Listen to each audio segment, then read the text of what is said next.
At the World Economic Forum yesterday, former CNN anchor Brian Stelter hosted a panel on media disinformation and claimed that the U.S. has a lot to learn from potentially European internet regulators. As part of the panel, European Commission Vice President Věra Jourová weighed in on the topic of hate speech. Let's hear what she had to say.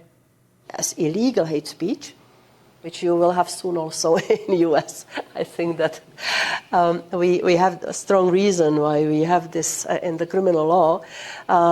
We need the platforms to simply work with the language and to identify such cases. The AI would be too dangerous. Also on the panel, the New York Times' AG Stoltzberger discussed the state of today's, quote, information ecosystem. Term fake news and then disinformation, it was popularized 6 years ago at this point. Where are we today versus then? What do you mean, where are we today versus then? So this was a hot, popular topic. Yeah. There was an awakening about it. The social networks felt pressure. But now where are we? And same question for Jeannie, but where are we today versus I see. Yeah, it's a great, and to be clear, actually, terms like fake news and enemies of the people have been popularized cyclically in society and in some of the most, repressive and dangerous moments, Nazi Germany, Stalinist Russia, right? So I think anytime we're hearing language like that applied to, a free press, or more broadly free expression, I think we should be really worried.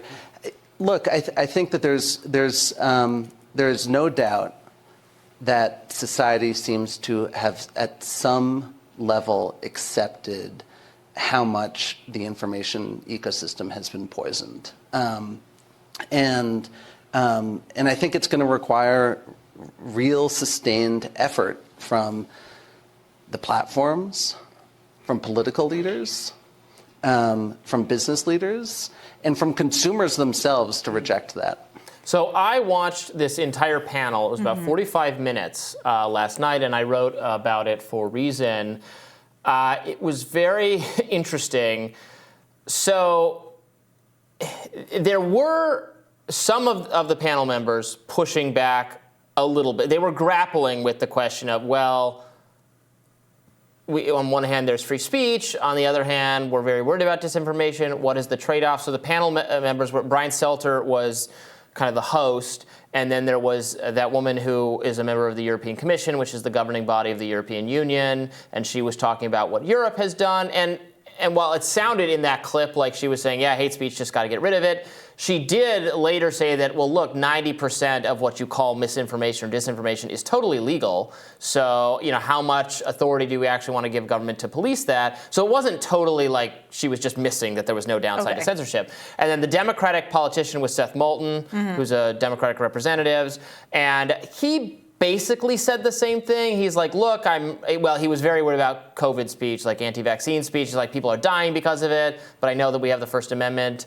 The most annoying thing he did was totally butcher the fire in a crowded theater analogy, saying, there are limits on free speech. You can't say fire in a crowded theater. Everyone always says that, but it's not true. You can say fire in a crowded theater if there's a fire, and that comes from like a decision where the Supreme Court said you couldn't distribute anti-war pamphlets because that would be like shouting fire in a crowded theater, which obviously is not something the Supreme Court stands by anymore because you totally could do that. So I just hate when people bring that up, but I digress. But anyway, the person on the panel who was the most in favor of greater something to police disinformation online was Sulzberger, the publisher of the New York Times. And I think that's kind of telling. That even like the government regulators were realizing that like this is a hard question because we don't want to criminalize free speech. But the elite media guy was like, oh no, this is the end of the world unless it's all Facebook's fault. It's another permutation of the Facebook destroyed society kind of panic. I mean, it does strike me, just from that clip, there just seems to be no reckoning whatsoever with the reasons why people feel like there's not one word of that. No. So little trust in the media. I know it's like your entire job is to be a trustworthy media source, ostensibly, and you have not interrogated why it is that so many people feel like you're not. So they said they think that incorrect information is sexier, more interesting than correct information, and will always beat it. And so you need much stronger limits on people's ability to access incorrect information. I mean, so this is the irony about meetings about disinformation or disinformation experts is they actually end up spreading tons of inaccurate information when they talk about it. Like some person in the audience asked a question, I'm so worried about young people consuming misinformation online, and what are we doing to educate young people so that they only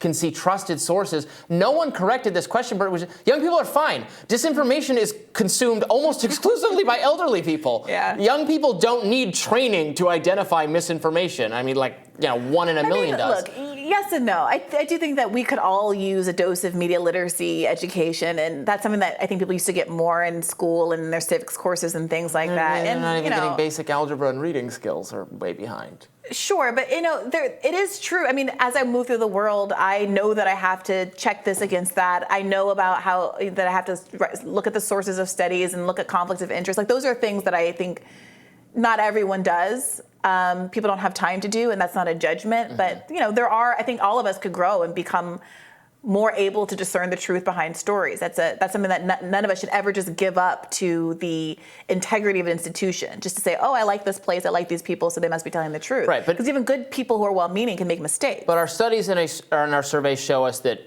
overwhelmingly, the group of people that struggles to do that is the elderly, for sure. sure. For sure. That's why Facebook became such a cesspool. But they're totally buying into, the people on this panel. It's all downstream of the Russian misinformation, and that's why we got Trump in 2016, and everything connects to that. They said this is the problem. In fact, everything at Davos is really just kind of beating around the bush of trying to address this central problem of disinformation being too rampant on social media, which is such a limiting worldview, I think. Yeah. Well, look, the conversation about whether or not Europe should or shouldn't be a model is an interesting one. And not because I think that Europe ever will be a model, because we do have the First Amendment. Americans are constitutionally, both in terms of how we feel and constitutionally, literally in terms of the Constitution, just never going to let that one go. And I'm inclined to think that's probably for the best. But it is interesting that we have such an association with the First Amendment and freedom when there are peer nations that we consider to be quite free that have a very different take on how speech is handled. Yeah. And it always, I remember when I was taking certain comparative law classes and realizing how different, frankly, America's other free speech climate is truly very unique. It is. I think the thought experiment of, does the world crumble down into authoritarianism if we don't have the First Amendment is an interesting one, because that hasn't been the case in Europe for the in large part. And I would be interested in seeing people kind of moot out that conversation a little bit more, even if it doesn't really actually mean anything for what our laws can be. I think Glenn Greenwald has gotten into a little bit of hot water for having this conversation, because Brazil's laws are much more restrictive with respect to speech. They are able to, censor a much more expansive variety of speech than we are here. And he obviously comes with American sensibility and different preferences. And there have been some tensions about in the country and with the reporting where people have characterized some of his perspective about the Brazilian laws as being anti-individuals involved, anti-Lula, let's say, as opposed to saying, well, I'm an American, I just happen to think that we should be free speech here than that they have in Brazil. It's not that Lula is especially authoritarian or anything, but I just feel differently about how they do it there. And I think if we had more comparative law conversations about how other countries do things, I think those kind of misunderstandings about what Glenn's criticism actually was wouldn't be so rampant.